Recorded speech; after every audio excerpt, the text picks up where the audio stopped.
ನಮಸ್ಕಾರ ಸ್ನೇಹಿತರೆ, ನಮ್ಮ ಇವತ್ತಿನ ಮೂವಿ ಡ್ರ್ಯಾಗನ್. ಇದರ IMDb ರೇಟಿಂಗ್ 8.1 ಇದೆ. ಸೊ ಜಾಸ್ತಿ ಟೈಮ್ ವೇಸ್ಟ್ ಮಾಡದೆ ಮೂವಿನ ಸ್ಟಾರ್ಟ್ ಮಾಡೋಣ. ಮೂವಿ ಸ್ಟಾರ್ಟಿಂಗ್ ನಲ್ಲಿ ನಮಗೆ ರಾಘವ್ನ ತೋರಿಸ್ತಾರೆ. ರಾಘವ್ ಒಬ್ಬರೇ ಸ್ಟೂಡೆಂಟ್ ಆಗಿರ್ತಾನೆ. ಈತ ಚೆನ್ನಾಗಿ ಓದಿ 12th ಸ್ಟ್ಯಾಂಡರ್ಡ್ ನಲ್ಲಿ 96% ತಗೊಂಡಿರ್ತಾನೆ. ಅವನ ಪರ್ಸೆಂಟೇಜ್ ನೋಡಿ ರಾಘವ್ಗೆ ಸಿಟಿಯಲ್ಲಿ ಟಾಪ್ ಇಂಜಿನಿಯರಿಂಗ್ ಕಾಲೇಜ್ ನಲ್ಲಿ ಅಡ್ಮಿಷನ್ ಸಿಗುತ್ತೆ. ರಾಘವ್ ಇಲ್ಲಿ ಸಂಜನಾ ಅನ್ನೋ ಹುಡುಗಿನ ಇಷ್ಟಪಡ್ತಿರ್ತಾನೆ. ರಾಘವ್ ಸಂಜನಾಗೆ ಪ್ರಪೋಸ್ ಮಾಡ್ತಾನೆ. ಆದ್ರೆ ಸಂಜನಾ, ನಾನು ಮೊದಲಿಂದಲೂ ನಿನ್ನ ಫ್ರೆಂಡ್ ತರ ನೋಡಿದ್ದೀನಿ ಅಂತ ಹೇಳ್ತಾಳೆ.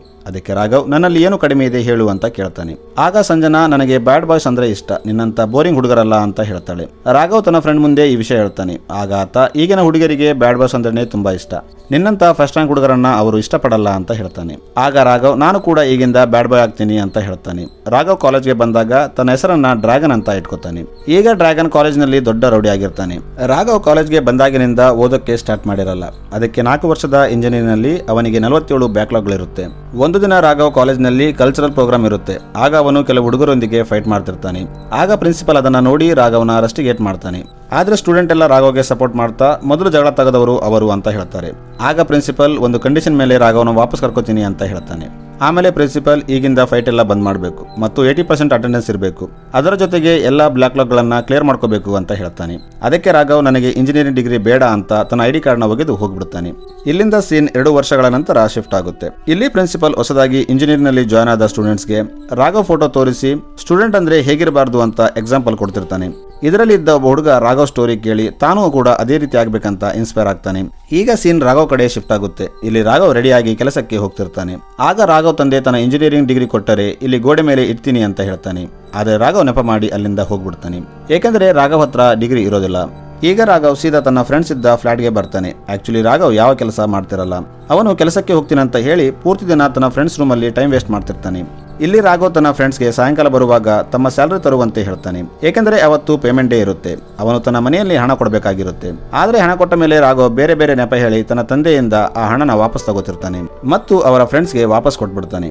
ಹೀಗೆ ರಾಘವ್ ಟೈಮ್ ವೇಸ್ಟ್ ಮಾಡ್ತಿರ್ತಾನೆ. ಒಂದು ದಿನ ರಾಘವ್ ಲವರ್ ಕೀರ್ತಿ ಅವನನ್ನ ಒಂದು ಕೆಫೆಯಲ್ಲಿ ಭೇಟಿಯಾಗೋಕೆ ಕರೀತಾಳೆ. ಇಲ್ಲಿ ಕೀರ್ತಿ ರಾಘವ್ಗೆ, ನಮ್ಮ ಮನೆಯಲ್ಲಿ ಹುಡುಗನ ನೋಡ್ತಾ ಇದ್ದಾರೆ ಅಂತ ಹೇಳ್ತಾಳೆ. ಆಗ ರಾಘವ್, ನಾನು ಸದ್ಯ ಬಂದು ಮದುವೆ ಬಗ್ಗೆ ಮಾತಾಡಕ್ಕಾಗಲ್ಲ, ನನ್ನ ಹತ್ರ ಜಾಬ್ ಇಲ್ಲ ಅಂತ ಹೇಳ್ತಾನೆ.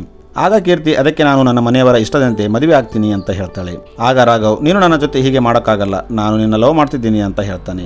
ಆಗ ಕೀರ್ತಿ, ನಿನ್ನ ನಂಬಿಕೊಂಡು ಇರಕ್ಕಾಗಲ್ಲ, ನಿನ್ನ ಹತ್ರ ಜಾಬ್ ಇಲ್ಲ, ಲೈಫಲ್ಲಿ ಸೀರಿಯಸ್ನೆಸ್ ಇಲ್ಲ, ಅದಕ್ಕಿಂತ ಹೆಚ್ಚಾಗಿ ಜಾಬ್ ಮಾಡೋಕೆ ನಿನ್ನ ಹತ್ರ ಡಿಗ್ರಿ ಇಲ್ಲ ಅಂತ ಹೇಳ್ತಾಳೆ. ಆಮೇಲೆ ಕೀರ್ತಿ ರಾಘವನ ಬಿಟ್ಟು ಹೋಗ್ಬಿಡ್ತಾಳೆ. ರಾಘವ್ ಅಲ್ಲಿಂದ ರೂಮ್ಗೆ ಬರ್ತಾನೆ. ಇಲ್ಲಿ ಅವನ ಫ್ರೆಂಡ್ಸ್ಗೆ ಈ ವಿಷಯ ಹೇಳಿದಾಗ ಅವರು ಕೂಡ, ಎಷ್ಟು ದಿನ ಹೀಗೆ ಇರ್ತೀಯ, ನಿನ್ನ ತಂದೆ ತಾಯಿ ಕೂಡ ಮೋಸ ಮಾಡ್ತಿದ್ದೀಯಾ, ನೀನು ಒಂದು ಒಳ್ಳೆ ಕೆಲಸ ಹುಡುಕು ಅಂತ ಹೇಳ್ತಾರೆ. ಆದ್ರೆ ರಾಘವ್ ಅದ್ಯಾವುದೇ ಕೇಳೋ ಮೂಡಲ್ಲಿ ಇರೋದಿಲ್ಲ. ಅವನು ಕೀರ್ತಿ ಬಗ್ಗೆನೇ ಯೋಚನೆ ಮಾಡ್ತಿರ್ತಾನೆ. ಸ್ವಲ್ಪ ದಿನ ಆದ್ಮೇಲೆ ಕೀರ್ತಿ ಮದುವೆ ಆಗುತ್ತೆ. ರಾಘವ್ಗೆ ಗೊತ್ತಾಗಿ ಅವನು ಕುಡಿಯೋದನ್ನ ಜಾಸ್ತಿ ಮಾಡ್ತಾನೆ. ಅವನು ಯಾವಾಗ್ಲೂ ನಶೆಯಲ್ಲಿರ್ತಾನೆ. ಒಂದು ದಿನ ರಾಘವ್ ಕುಡಿದು ಬೈಕ್ ನಡೆಸಿದ್ದಾಗ ಆಕ್ಸಿಡೆಂಟ್ ಆಗುತ್ತೆ. ರಾಘವ್ನ ಹಾಸ್ಪಿಟಲ್ಗೆ ಕರ್ಕೊಂಡು ಹೋಗ್ತಾರೆ. ಇಲ್ಲಿ ಟ್ರೀಟ್ಮೆಂಟ್ ಮಾಡ್ತಿದ್ದ ಡಾಕ್ಟರ್, ಹೀಗೆ ತುಂಬಾ ಕುಡಿತಾ ಇದ್ರೆ ಲೈಫ್ ಹಾಳಾಗುತ್ತೆ, ಜೀವನದಲ್ಲಿ ಏನೋ ಮಾಡೋಕ್ಕಾಗಲ್ಲ ಮತ್ತು ಜನ ನಿನ್ನ ಬಿಟ್ಟು ಹೋಗ್ಬಿಡ್ತಾರೆ ಅಂತ ಹೇಳ್ತಾಳೆ. ಆಗ ರಾಘವ್, ಕೀರ್ತಿಗೋಸ್ಕರ ಯಾಕೆ ಜೀವನ ಹಾಳು ಮಾಡ್ಕೋಬೇಕು, ಆಕೆ ಗಂಡ ದುಡಿಯೋಕ್ಕಿಂತ 1 ರೂಪಾಯಿ ಆದ್ರೂ ಜಾಸ್ತಿ ದುಡಿಬೇಕಂತ ಡಿಸೈಡ್ ಮಾಡ್ತಾನೆ. ಈಗ ರಾಘವ್ ತನ್ನ ಫ್ರೆಂಡ್ಸ್ಗೆ ತನಗೆ ಒಳ್ಳೆ ಜಾಬ್ ನೋಡ್ಬೇಕಂತ ಹೇಳ್ತಾನೆ. ಆದ್ರೆ ಅವರು ಯಾವುದೇ ಜಾಬ್ ತಗೋಬೇಕಂದ್ರೆ ಡಿಗ್ರಿ ಬೇಕು, ಆದ್ರೆ ನಿನ್ನ ಹತ್ರ ಡಿಗ್ರಿ ಇಲ್ಲ ಅಂತ ಹೇಳ್ತಾರೆ. ಆಗ ಒಬ್ಬ ಫ್ರೆಂಡ್, ಒಂದೇ ಒಂದು ಆಪ್ಷನ್ ಇದೆ, ನೀನು ಎಕ್ಸಾಮ್ ಬರೆದು ಆ ಪೇಪರ್ಸ್ ಎಲ್ಲ ಕ್ಲಿಯರ್ ಮಾಡು ಅಂತ ಹೇಳ್ತಾನೆ. ಆದ್ರೆ ರಾಘವ್, ಅದು ಆಗದ ಮಾತು ಅಂತ ಹೇಳ್ತಾನೆ. ಒಂದು ದಿನ ರಾಘವ್ ಫ್ರೆಂಡ್ಸ್ ಎಲ್ಲ ಕ್ರಿಕೆಟ್ ಆಡ್ತಿರ್ತಾರೆ. ಆಗ ಅಲ್ಲಿ ಗೌತಮ್ ಬರ್ತಾನೆ. ಗೌತಮ್ ಆ ಏರಿಯಾದಲ್ಲಿ ಹೊಸದಾಗಿ ಶಿಫ್ಟ್ ಆಗಿರ್ತಾನೆ. ಈತ ರಾಘವ್ ಫ್ರೆಂಡ್ಸ್ಗೆ, ನಾನು ನಿಮ್ಮ ಜೊತೆ ಕ್ರಿಕೆಟ್ ಆಡ್ಬೋದಾ ಅಂತ ಕೇಳ್ತಾನೆ. ಅವರು ಸರಿ ಅಂತ ಅವನನ್ನ ಕರ್ಕೋತಾರೆ. ಆದ್ರೆ ರಾಘವ್ ಮಾತ್ರ ಕ್ರಿಕೆಟ್ ಆಡದೆ ದೂರ ನಿಂತಿರ್ತಾನೆ. ಅದನ್ನ ನೋಡಿ ಗೌತಮ್, ಏನಾಯ್ತು ಅಂತ ಕೇಳ್ತಾನೆ. ಆಗ ಗೌತಮ್ಗೆ ರಾಘವ್ ಹತ್ರ ಜಾಬ್ ಮಾಡೋಕೆ ಡಿಗ್ರಿ ಇಲ್ಲ ಅಂತ ಗೊತ್ತಾಗುತ್ತೆ. ಆಗ ಗೌತಮ್, ನೋಡು, ಜಾಬ್ ಮಾಡ್ಬೇಕಂದ್ರೆ ಡಿಗ್ರಿ ಬೇಕಾಗಿಲ್ಲ, ನನ್ನ ಹತ್ರನೂ ಯಾವುದೇ ಡಿಗ್ರಿ ಇಲ್ಲ, ಆದ್ರೂ ನಾನೀಗ ಒಂದು ಒಳ್ಳೆ MNC ಕಂಪನಿಯಲ್ಲಿ ಜಾಬ್ ಮಾಡ್ತಿದ್ದೀನಿ, ನಂದು ಇಂಜಿನಿಯರಿಂಗ್ ಅಲ್ಲಿ 36 ಬ್ಯಾಕ್ಲಾಗ್ಸ್ಗಳಿವೆ ಅಂತ ಹೇಳ್ತಾನೆ ಮತ್ತು ಅದನ್ನ ಇಲ್ಲಿವರೆಗೂ ನಾನು ಕ್ಲಿಯರ್ ಮಾಡಿಲ್ಲ ಅಂತ ಹೇಳ್ತಾನೆ. ಅದನ್ನ ಕೇಳಿ ರಾಘವ್, ಅದೇಗೆ ಅಂತ ಕೇಳ್ತಾನೆ. ಆಗ ಗೌತಮ್, ಒಂದು ಕನ್ಸಲ್ಟೆನ್ಸಿ ಇದೆ, ಅವರು ಫೇಕ್ ಡಿಗ್ರಿನ ಕ್ರಿಯೇಟ್ ಮಾಡ್ತಾರೆ ಮತ್ತು ಜಾಬ್ ಕೂಡ ಕೊಡಿಸ್ತಾರೆ ಅಂತ ಹೇಳ್ತಾನೆ. ಈಗ ರಾಘವ್ ಆ ಕನ್ಸಲ್ಟೆನ್ಸಿ ನಂಬರ್ ತಗೊಂಡು ಅವರಿಗೆ ಕಾಲ್ ಮಾಡ್ತಾನೆ. ಆಗ ಅವರು ಮಾಡಿಸಿ ಕೊಡ್ತೀವಿ, ಆದ್ರೆ 10 ಲಕ್ಷ ಆಗುತ್ತೆ ಅಂತ ಹೇಳ್ತಾರೆ. ಈಗ ರಾಘವ್ ದುಡ್ಡು ಜಮಾ ಮಾಡೋಕೆ ತನ್ನ ತಂದೆ ಹತ್ರ ಹೋಗ್ತಾನೆ. ಇಲ್ಲಿ ರಾಘವ್ ತನ್ನ ತಂದೆಗೆ, ನನಗೆ ಬೇರೆ ಒಂದು ಕಂಪನಿಯಲ್ಲಿ 1.5 ಲಕ್ಷ ಸ್ಯಾಲರಿಯ ಜಾಬ್ ಆಫರ್ ಬಂದಿದೆ, ಆದ್ರೆ ಅದಕ್ಕೆ 10 ಲಕ್ಷ ಸೆಕ್ಯೂರಿಟಿ ಅಮೌಂಟ್ ಕಟ್ಟಬೇಕು ಅಂತ ಹೇಳ್ತಾನೆ. ಆದ್ರೆ ರಾಘವ್ ತಂದೆ, ಅಷ್ಟು ಹಣ ನನ್ನ ಹತ್ರ ಇಲ್ಲ ಅಂತ ಹೇಳ್ತಾನೆ. ಆಗ ರಾಘವ್ ಕೋಪದಲ್ಲಿ ಅಲ್ಲಿಂದ ಎದ್ದು ಹೋಗ್ತಾನೆ. ರಾಘವ್ ಅಲ್ಲಿಂದ ಹೋದ್ಮೇಲೆ ರಾಘವ್ ತಂದೆ, ಇರೋದು ಒಬ್ಬನೇ ಮಗ, ಅವನ ಆಸೆಗೆ ನಾವ್ಯಾಕೆ ಅಡ್ಡ ಬರಬೇಕು ಅಂತ ಹೇಳ್ತಾನೆ. ಆಗ ಅವನ ಹೆಂಡತಿ, ಹಾಗಾದ್ರೆ ಹಣ ಎಲ್ಲಿಂದ ತರೋದು ಅಂತ ಕೇಳ್ತಾಳೆ. ಆಗ ಆತ ತಮ್ಮ ಹತ್ರ ಇದ್ದ ಲ್ಯಾಂಡ್ನ ಮಾರಿ ಹಣ ಕೊಡಬೇಕು ಅಂತ ಹೇಳ್ತಾನೆ. ಆಮೇಲೆ ಅವರಿಬ್ಬರು ಹೋಗಿ ಒಬ್ಬ ಬಿಲ್ಡರ್ಗೆ ಲ್ಯಾಂಡ್ ಮಾರಿ ರಾಘವ್ಗೆ ಹಣ ಕೊಡ್ತಾರೆ. ಈಗ ರಾಘವ್ ಹಣ ತಗೊಂಡು ಕನ್ಸಲ್ಟೆನ್ಸಿಗೆ ಕೊಡ್ತಾನೆ. ಇವರು ಫೇಕ್ ಡಿಗ್ರಿ ರೆಡಿ ಮಾಡಿ ಒಂದು MNC ಕಂಪನಿಯಲ್ಲಿ ಇಂಟರ್ವ್ಯೂ ಕಂಡಕ್ಟ್ ಮಾಡ್ತಾರೆ. ಈಗ ರಾಘವ್ಗೆ ಜಾಬ್ ಬರುತ್ತೆ. ಜಾಬ್ ಸಿಕ್ಕ ಮೇಲೆ ರಾಘವ್ ಲೈಫೇ ಚೇಂಜ್ ಆಗಿಬಿಡುತ್ತೆ. ಅವನು ಮೊದಲಿನಿಂದಲೂ ಹುಷಾರಾಗಿದ್ದರಿಂದ ಕಂಪನಿಯಲ್ಲಿ ಚೆನ್ನಾಗಿ ಕೆಲಸ ಮಾಡಿ ಪ್ರಮೋಷನ್ ತಗೋತಾನೆ. ರಾಘವ್ ಆಸೆ ಪಟ್ಟಂಗೆ ಅವನ ಸ್ಯಾಲರಿ 1.5 ಲಕ್ಷ ಇರುತ್ತೆ. ಈಗ ರಾಘವ್ ಒಂದು ಮನೆ ತಗೋತಾನೆ ಮತ್ತು ತಿರುಗಾಡೋಕೆ ಒಂದು ಕಾರ್ ಸಹ ತಗೋತಾನೆ. ಆದ್ರೆ ರಾಘವ್ ಸ್ಯಾಲರಿ ಎಲ್ಲ ಅದರ EMI ಕಟ್ಟೋಕೆ ಹೋಗ್ತಿರುತ್ತೆ. ಈಗ ರಾಘವ್ ತಂದೆ ತನ್ನ ಮಗನಿಗೆ ಕೆಲಸ ಸಿಕ್ಕಿದ್ದರಿಂದ ಅವನಿಗೆ ಮದುವೆ ಮಾಡಿಸೋಕೆ ಒಂದು ಹುಡುಗಿ ಹುಡುಕ್ತಾನೆ. ಒಂದು ಮನೆಗೆ ಇವರು ಹುಡುಗಿ ನೋಡೋಕೆ ಹೋದಾಗ ಅವರು ತುಂಬಾ ಶ್ರೀಮಂತರಾಗಿರ್ತಾರೆ. ಆಗ ರಾಘವ್ ತಂದೆ, ನಾವು ನಿಮ್ಮಷ್ಟು ಶ್ರೀಮಂತರಲ್ಲ, ಆದ್ರೆ ನನ್ನ ಮಗ ನಿಮ್ಮ ಮಗಳನ್ನ ತುಂಬಾ ಚೆನ್ನಾಗಿ ನೋಡ್ಕೊತಾನೆ ಅಂತ ಹೇಳ್ತಾನೆ. ಆಗ ಆತ, ನಮಗೆ ಆಸ್ತಿಕ್ಕಿಂತ ಗುಣ ಮುಖ್ಯ, ನಿಮ್ಮ ಮಗ ತುಂಬಾ ಹಾನೆಸ್ಟ್ ಅಂತ ಕೇಳಿದ್ದೀವಿ, ಅವನು ಕಂಪನಿಯಲ್ಲಿ ತುಂಬಾ ಶ್ರದ್ಧೆಯಿಂದ ಕೆಲಸ ಮಾಡ್ತಾನಂತ ಹೇಳಿದ್ರು, ಅದಕ್ಕೆ ನಾವು ಒಪ್ಕೊಂಡಿವಿ ಅಂತ ಹೇಳ್ತಾನೆ. ಅಷ್ಟಕ್ಕೂ ಈಗಿನ ಕಾಲದಲ್ಲಿ ತುಂಬಾ ಜನ ಫೇಕ್ ಡಿಗ್ರಿ ತಗೊಂಡು ಕೆಲಸಕ್ಕೆ ಸೇರಿರ್ತಾರೆ ಅಂತ ಹೇಳ್ತಾನೆ. ಇದನ್ನ ಕೇಳಿ ರಾಘವ್ಗೆ ಸ್ವಲ್ಪ ಅನಿಸಿ ಆಗುತ್ತೆ. ಈಗ ಹುಡುಗಿ ಬರ್ತಾಳೆ. ಈಕೆ ಹೆಸರು ಪಲ್ಲವಿ. ರಾಘವ್ ಮತ್ತು ಪಲ್ಲವಿ ಒಬ್ಬರನ್ನೊಬ್ಬರು ಒಂದೇ ನೋಟದಲ್ಲಿ ಇಷ್ಟಪಡ್ತಾರೆ. ಪಲ್ಲವಿ ರಾಘವ್ಗೆ ತನಗೆ ಡೇಟ್ಗೆ ಕರ್ಕೊಂಡು ಹೋಗುವಂತೆ ಹೇಳ್ತಾಳೆ. ಇವರು ಈಗ ಡೇಟ್ಗೆ ಹೋಗ್ತಾರೆ. ಹೀಗೆ ಇವರು ಸ್ವಲ್ಪ ಟೈಮ್ ಸ್ಪೆಂಡ್ ಮಾಡಿ ಒಬ್ಬರನ್ನೊಬ್ಬರು ಅರ್ಥ ಮಾಡ್ಕೋತಾರೆ. ಪಲ್ಲವಿ ಕೂಡ ರಾಘವ್ ಜೊತೆ ಮದುವೆಗೆ ಒಪ್ಕೋತಾಳೆ. ಈಗ ದೊಡ್ಡವರೆಲ್ಲ ಸೇರಿ ಇವರ ಎಂಗೇಜ್ಮೆಂಟ್ ಮಾಡ್ತಾರೆ. ಈಗ ರಾಘವ್ ಲೈಫ್ ತುಂಬಾ ಸ್ಮೂತ್ ಆಗಿ ಹೋಗ್ತಿರುತ್ತೆ. ಹೀಗಿರುವಾಗ ಒಂದು ದಿನ ರಾಘವ್ ಆಫೀಸ್ಗೆ ಹೋಗ್ತಿದ್ದಾಗ ಪಲ್ಲವಿ ರಾಘವ್ಗೆ ವಿಡಿಯೋ ಕಾಲ್ ಮಾಡ್ತಾಳೆ. ಆಗ ರಾಘವ್ ಸಿಗರೇಟ್ ಕುಡಿತಿರ್ತಾನೆ. ಆಗ ಪಲ್ಲವಿ ಸಿಗರೇಟ್ ನ ಒಗೆಯುವಂತೆ ಹೇಳ್ತಾಳೆ. ರಾಘವ್ ಸಿಗರೇಟ್ ನ ಹೊರಗಡೆ ಬಿಸಾಕ್ತಾನೆ. ಆಮೇಲೆ ಅವನು ತನ್ನ ಆಫೀಸ್ಗೆ ಬರ್ತಾನೆ. ಇಲ್ಲಿ ರಾಘವ್ಗೆ ಪ್ರಮೋಷನ್ ಸಿಕ್ಕಿರುತ್ತೆ. ಎಲ್ಲರೂ ಸೇರಿ ರಾಘವ್ಗೆ ಕಂಗ್ರಾಚುಲೇಷನ್ ಮಾಡ್ತಾರೆ. ರಾಘವ್ ತುಂಬಾ ಖುಷಿಯಾಗಿರ್ತಾನೆ. ಆಗ ಅಲ್ಲಿ ರಾಘವ್ ಕಾಲೇಜ್ ಪ್ರಿನ್ಸಿಪಲ್ ಮೋಹನ್ ಬರ್ತಾನೆ. ಈಗ ಸ್ಟೋರಿ ಸ್ವಲ್ಪ ಹಿಂದಕ್ಕೆ ಹೋಗುತ್ತೆ. ಇಲ್ಲಿ ರಾಘವ್ ಪಲ್ಲವಿ ಹೇಳಿದಕ್ಕೆ ಸಿಗರೇಟ್ ಬಿಸಾಕಿದಾಗ ಅದು ಹೋಗಿ ಮೋಹನ್ ಕಾರಲ್ಲಿ ಬೀಳುತ್ತೆ. ರಾಘವ್ನ ನೋಡಿ ಮೋಹನ್ ತಕ್ಷಣ ಗುರಿ ಹಿಡಿತಾನೆ ಮತ್ತು ಅವನನ್ನ ಫಾಲೋ ಮಾಡ್ಕೊಂಡು ರಾಘವ್ ಆಫೀಸ್ಗೆ ಬಂದಿರ್ತಾನೆ. ಮೋಹನ್ ನೋಡಿ ರಾಘವ್ ಮೋಹನ್ ಎಲ್ಲರಿಗೆ ತನ್ನ ಬಗ್ಗೆ ಹೇಳ್ಬೋದಂತ ಒಂದು ರೂಮ್ಗೆ ಕರ್ಕೊಂಡು ಹೋಗಿ ತಾನು ಕಾಲೇಜ್ನಲ್ಲಿ ಮಾಡಿದ್ದಕ್ಕೆ ಸಾರಿ ಕೇಳ್ತಾನೆ. ಆಗ ಮೋಹನ್, ಸಾರಿ ಎಲ್ಲ ಬೇಡ, ನಾನು ನಿನ್ನ ಮ್ಯಾನೇಜರ್ಗೆ ಏನು ಹೇಳಬಾರ್ದು ಅಂತ ಇದ್ರೆ ನೀನು ಮತ್ತೆ ಕಾಲೇಜ್ಗೆ ಬಂದು ನಿನ್ನ ಉಳಿದ 47 ಬ್ಯಾಕ್ಲಾಗ್ಸ್ ಗಳನ್ನ ಕ್ಲಿಯರ್ ಮಾಡ್ಕೋ ಅಂತ ಹೇಳ್ತಾನೆ. ಆಗ ರಾಘವ್, ಜೋಕ್ ಮಾಡ್ತಿದ್ದೀರಾ, 47 ಬ್ಯಾಕ್ಲಾಗ್ ಯಾರು ಕ್ಲಿಯರ್ ಮಾಡ್ತಾರೆ ಅಂತ ಹೇಳ್ತಾನೆ. ಆಗ ಮೋಹನ್, ಸರಿ ಹಾಗಾದ್ರೆ ನಾನು ಮ್ಯಾನೇಜರ್ ಹತ್ರ ಮಾತಾಡ್ತೀನಿ ಅಂತ ಹೇಳ್ತಾನೆ. ಆಗ ರಾಘವ್ ಸರಿ ಅಂತ ಒಪ್ಕೋತಾನೆ.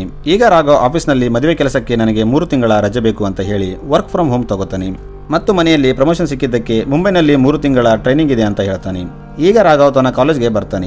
ಇಲ್ಲಿ ಮೋಹನ್ ರಾಘವ್ನ ಕಾಲೇಜ್ ಎಲ್ಲ ತಿರುಗಿಸಿ ತೋರಿಸ್ತಾನೆ ಮತ್ತು ಕೊನೆಗೆ ಅವನ ಕ್ಲಾಸ್ ಅಲ್ಲಿ ಬಿಡ್ತಾನೆ. ಇಲ್ಲಿ ಎಲ್ಲರೂ ರಾಘವ್ನ ನೋಡಿ ತುಂಬಾ ಖುಷಿ ಆಗ್ತಾರೆ. ರಾಘವ್ ಕಾಲೇಜ್ನಲ್ಲಿ ಫೇಮಸ್ ಆಗಿರ್ತಾನೆ. ಏಕೆಂದ್ರೆ ಫ್ರೆಶರ್ಸ್ ಪಾರ್ಟಿ ದಿನ ಮೋಹನ್ ಎಲ್ಲರಿಗೂ ರಾಘವ್ ಬಗ್ಗೆ ಹೇಳಿರ್ತಾನೆ. ಆಗ ಅಲ್ಲಿ ರಾಘವ್ನ ಇನ್ಸ್ಪಿರೇಷನ್ ಮಾಡ್ಕೊಂಡ ಛೋಟಾ ಡ್ರ್ಯಾಗನ್ ಬರ್ತಾನೆ. ಈತ ಕೂಡ ರಾಘವ್ ಕಾಲೇಜ್ನಲ್ಲಿದ್ದಾಗ ಮಾಡಿದಂಗೆ ಮಾಡ್ತಿರ್ತಾನೆ. ಇಲ್ಲಿ ರಾಘವ್ಗೆ ಇನ್ನೊಂದು ಸರ್ಪ್ರೈಸ್ ಇರುತ್ತೆ. ಅದೇನೆಂದರೆ ರಾಘವ್ ಎಕ್ಸ್ ಲವರ್ ಕೀರ್ತಿ ಕೂಡ ಅದೇ ಕಾಲೇಜ್ನಲ್ಲಿ ಲೆಕ್ಚರ್ ಆಗಿರ್ತಾಳೆ. ಈಕೆ ರಾಘವ್ ಜೊತೆ ಮಾತಾಡ್ಬೇಕಂತ ಟ್ರೈ ಮಾಡ್ತಾಳೆ. ಆದ್ರೆ ರಾಘವ್ ಕೀರ್ತಿನ ಅವಾಯ್ಡ್ ಮಾಡ್ತಿರ್ತಾನೆ. ಒಂದು ದಿನ ಕೀರ್ತಿ ತಾನು ರಾಘವ್ನ ಬಿಟ್ಟು ಹೋಗಿದ್ದಕ್ಕೆ ಸಾರಿ ಕೇಳ್ತಾಳೆ ಮತ್ತು ಈಗಿಂದ ನೀನು ಬ್ಯಾಕ್ಲಾಗ್ಗಳನ್ನ ಕ್ಲಿಯರ್ ಮಾಡೋಕೆ ನಾನು ನಿನಗೆ ಸ್ಟಡಿ ಮಾಡಿಸ್ತೀನಿ, ನೀನು ನಿನ್ನ ಡಿಗ್ರಿ ತಗೊಂಡು ಪಲ್ಲವಿ ಜೊತೆ ಮದುವೆಯಾಗಿ ಹಾಯಾಗಿರು ಅಂತ ಹೇಳ್ತಾಳೆ. ಕೀರ್ತಿ ಸಾರಿ ಕೇಳೋದಕ್ಕೆ ರಾಘವ್ ಆಕೆಯನ್ನ ಕ್ಷಮಿಸ್ಬಿಡ್ತಾನೆ. ಈಗ ರಾಘವ್ ಓದೋಕೆ ಸ್ಟಾರ್ಟ್ ಮಾಡ್ತಾನೆ. ಅವನು ತುಂಬಾ ಚೆನ್ನಾಗಿ ಎಕ್ಸಾಮ್ ಬರೀತಾನೆ. ಕೊನೆಯದಾಗಿ ರಾಘವ್ ಲಾಸ್ಟ್ ಪೇಪರ್ ಇರುತ್ತೆ. ಅವತ್ತು ರಾತ್ರಿ ಕೀರ್ತಿ ಕೇಕ್ ತಗೊಂಡು ರಾಘವ್ ಹತ್ರ ಬರ್ತಾಳೆ. ಏಕೆಂದ್ರೆ ಅವತ್ತು ರಾಘವ್ ಬರ್ತ್ಡೇ ಇರುತ್ತೆ. ಇಲ್ಲಿ ಕೀರ್ತಿ ಮತ್ತು ಛೋಟಾ ಡ್ರ್ಯಾಗನ್ ರಾಘವ್ ಬರ್ತ್ಡೇನ ಸೆಲೆಬ್ರೇಟ್ ಮಾಡ್ತಾರೆ. ಆಗ ರಾಘವ್ಗೆ ಪಲ್ಲವಿ ಫೋನ್ ಮಾಡ್ತಾಳೆ. ಪಲ್ಲವಿ ರಾಘವ್ಗೆ ಸರ್ಪ್ರೈಸ್ ಕೊಡಬೇಕಂತ ಮುಂಬೈಗೆ ಬಂದಿರ್ತಾಳೆ. ಆದ್ರೆ ರಾಘವ್ ಮುಂಬೈಲಿ ಇರೋದಿಲ್ಲ.